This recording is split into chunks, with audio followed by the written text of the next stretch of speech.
नमः शिवाय। हर हर महादेव। श्री शिवाय नमस्तुभ्यम। शंकर पर जल चढ़ाने का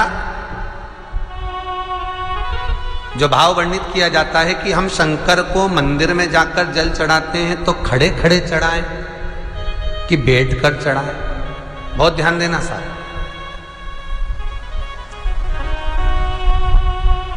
शंकर में मंदिर में जाकर हम भगवान शंकर को जल चढ़ाएं तो खड़े होकर चढ़ाएं कि बैठकर चढ़ाएं। अब दो तरह का शिवलिंग है मंदिरों में, दो तरह का शिवलिंग का निर्माण होता है, ठीक है। एक विष्णु शिवलिंग, एक शक्ति पार्वती शिवलिंग। दो तरह का शिवलिंग मंदिरों में होता है, दो तरह का शिवलिंग मंदिरों में होता है, समझ लेना बहुत अच्छी तरह से। एक शिवलिंग वो होता है जो जमीन पर डायरेक्ट जलाधारी रहती है, शिवलिंग रहता है, ऐसी जलाधारी पूरी की पूरी, और शिवलिंग जमीन पर रखा रहता है, भूमि पर रखा रहता है, डायरेक्ट जमीन पर ले जाकर चढ़ाए, निकल गया रास्ते से। एक शिवलिंग जो जमीन पर डायरेक्ट शंकर भगवान की जलाधारी और शिवलिंग रखा रहता है, वो शक्ति शिवलिंग कहलाता है। माता पार्वती का हस्तकमल उस शिवलिंग के सम्मुख में, और दूसरा शिवलिंग एक डमरू जैसा होता है। अब वो हम उसको कैसे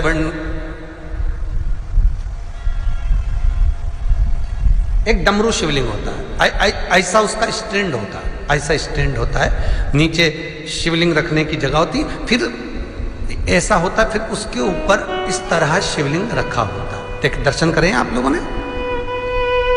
अब फिर इसके ऊपर शंकर भगवान का शिवलिंग रखा होता है, ठीक है। इस तरह का जो शिवलिंग होता है, एक डायरेक्ट नीचे रखा हुआ शिवलिंग, और एक भगवान जो नीचे डमरू जैसी आकृति होती है, इस पे जो डमरू जैसा जो भाग बना होता है, ये भगवान विष्णु का हस्तकमल है, और ऊपर का जो भाग है वो भगवान ब्रह्मा का हस्तकमल है। इसको विष्णु शिवलिंग कहते हैं।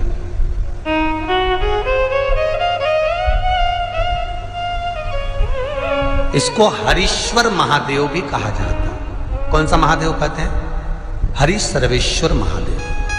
हरीश्वर महादेव भी कहते हैं, हरि सर्वेश्वर भी कहते हैं। तो डमरू जैसा जो शिवलिंग का निर्माण हुआ है मंदिर में, अगर शिवलिंग ऊंचा है, शिवलिंग थोड़ी सी हाइट पर है, ऊंचाई पर है, और डमरू जैसा भाग फिर उसके ऊपर जलाधारी के बाद शिवलिंग निर्माण किया गया है, तो वो विष्णु शिवलिंग कहलाएगा, वो हरीश्वर शिवलिंग कहलाएगा, वो हरि वंश शिवलिंग कहलाएगा, हरीश्वर कहलाएगा।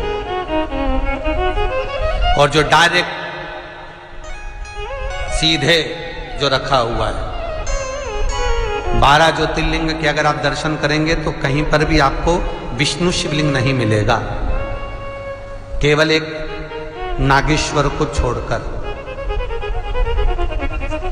कहां पर छोड़कर? जम के बोलिए। केवल एक नागेश्वर, नागेश्वर को छोड़कर बाकी के जितने 12 ज्योतिर्लिंग में शिवलिंग के दर्शन करोगे सब शक्ति शिवलिंग मिलेंगे, सब जमीन पर। आप जितने भी देखेंगे, काशी का देखेंगे, महाकालेश्वर देखेंगे, तो डायरेक्ट जमीन पर जलाधारी बनी है महाकाल बाबा की, डायरेक्ट जमीन पर बनी है, कोई ऊंचाई नहीं है, डायरेक्ट जमीन पर फिर शिवलिंग है। ओमकारेश्वर देख लीजिए, ममलेश्वर देख लीजिए, आप चाहें तो विश्वनाथ देख लीजिए, डायरेक्ट जमीन पर। सोमनाथ देख लीजिए, डायरेक्ट जमीन पर। केदारेश्वर देख लीजिए, डायरेक्ट जमीन पर। भीमाशंकर, वैद्यनाथ, डायरेक्ट। आप वैद्यनाथ जी के लाइव प्रसारण कभी चालू कर देखना, डायरेक्ट जमीन पर, डायरेक्ट।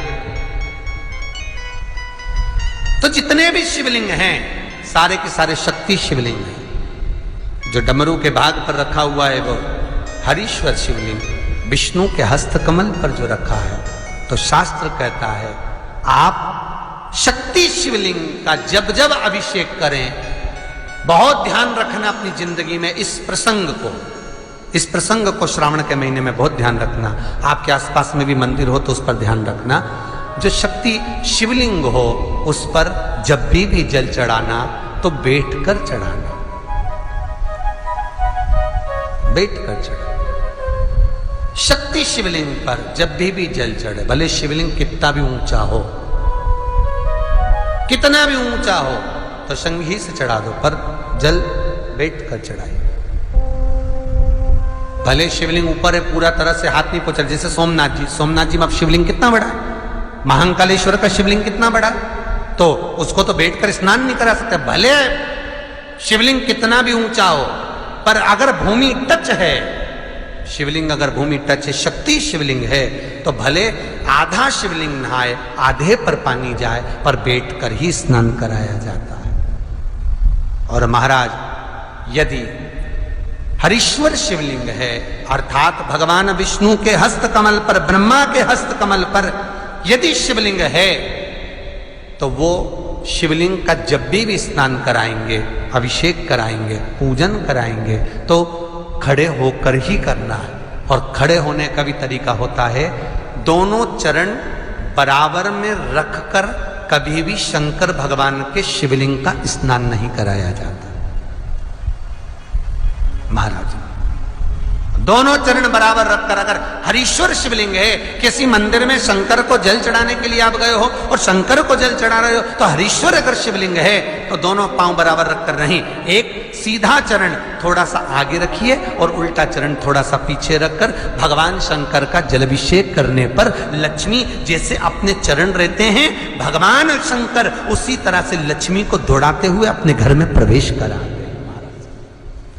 लक्ष्मी भागती हुई, अगर जो पुष्टि मार्ग से जुड़े होंगे, जो भगवान ठाकुर जी की सेवा करते हैं, पुष्टि मार्ग से जुड़े हों, श्रीमद वल्लभाचार्य जी से, वल्लभ कुल बालकों से जिनका ब्रह्म संबंध हुआ है, ऐसे अगर जीव हैं, वैष्णव जीव हैं, तो वो दर्शन करते होंगे ठाकुर जी, यमुना जी और महाप्रभु जी का। तो कैसा दर्शन करेंगे? श्रीनाथ जी का दर्शन करेंगे तो दोनों पांव श्री जी बाबा के, मेरे ठाकुर जी के बराबर पर है, नाथ द्वारा वाले के, श्री जी बाबा के, गोवर्धन नाथ जी के दोनों पांव चरण बराबर। श्रीमद वल्लभाचार्य जी का दर्शन करेंगे तो दोनों चरण बराबर के फोटो में मिलेंगे।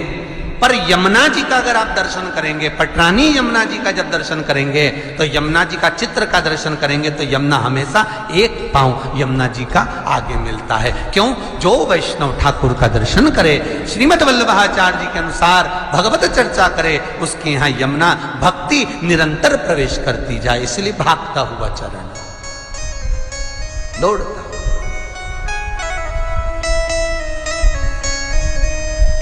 दौड़ता। तो शंकर भगवान का अगर हरीश्वर शिवलिंग है, कहीं शिवलिंग डमरू आकृति पर, अगर ऊंचाई पर है, हरीश है, तो फिर जल खड़े होकर चढ़ाए, चरण आगे पीछे। बहुत ध्यान देना महाराज, हरीश्वर शिवलिंग का वर्णन किया महाराज, बहुत सुंदर बात कही है, बहुत ध्यान से सुनिएगा।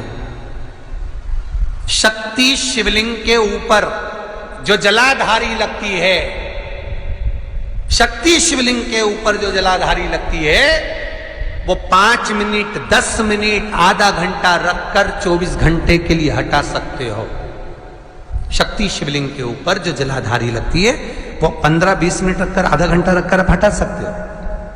पर हरीश्वर शिवलिंग के ऊपर भगवान विष्णु के हस्त कमल पर जो शिवलिंग का निर्माण आपको भी वर्णन किया, अगर वो शिवलिंग है तो उस पर जलाधारी अगर लगी है, तो कम से कम 5 घंटा, 8 घंटा तो जलाधारी को रखना पड़ेगा ही। बहुत ध्यान दीजिए महाराज, शंकर जी की प्राण प्रतिष्ठा करते समय, शंकर जी की स्थापना करते समय, शंकर जी को प्राण प्रतिष्ठित करते समय एक एक चीज का ध्यान करना पड़ता है कि हमें कैसा शिवलिंग रखना है, कौन सा शिवलिंग रखना है, कैसे स्थापना करना है, किस भाव का होना चाहिए। शंकर के मंदिर में शंकर जी विराजे हैं, तो गणेश जी, कार्तिकेय और पार्वती की मुद्रा कैसी होना चाहिए, गणेश जी कौन सी सूंड का होना चाहिए। जब शंकर के मंदिर में हम आराधना कर रहे हैं तो गणेश जी की सूंड किस ओर होना चाहिए, पार्वती की मुद्रा कौन सी होना चाहिए, षडानंद कार्तिकेय की दृष्टि कहां होना चाहिए, ये शंकर जी की प्राण प्रतिष्ठा में देखा जाता है।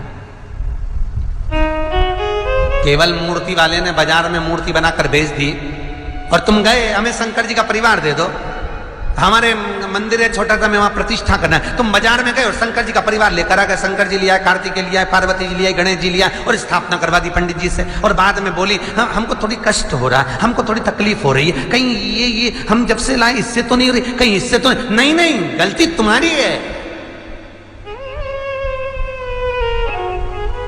तुम तो बस गई और लेकर आ गई। यहां तक शिव महापुराण की कथा कहती है कि तुम्हारे घर की मूर्ति जितनी पुरानी होती है उतना सुख देती है। आपको पहले भी कथा में कहा, दिया और मूर्त पुरानी होगी चलेगी।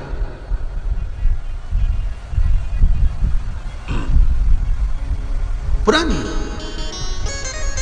एक फैशन चल गया, छोटे से ठाकुर जी नहीं रखूं, बड़े वाले लाऊंगी लड्डू गोपाल, सेवा अच्छे से हो जाएगी। और जो सास के हाथ के वो अब उनको नहीं पूछे तो दुख नहीं होगा, दुख तो होगा। महाराज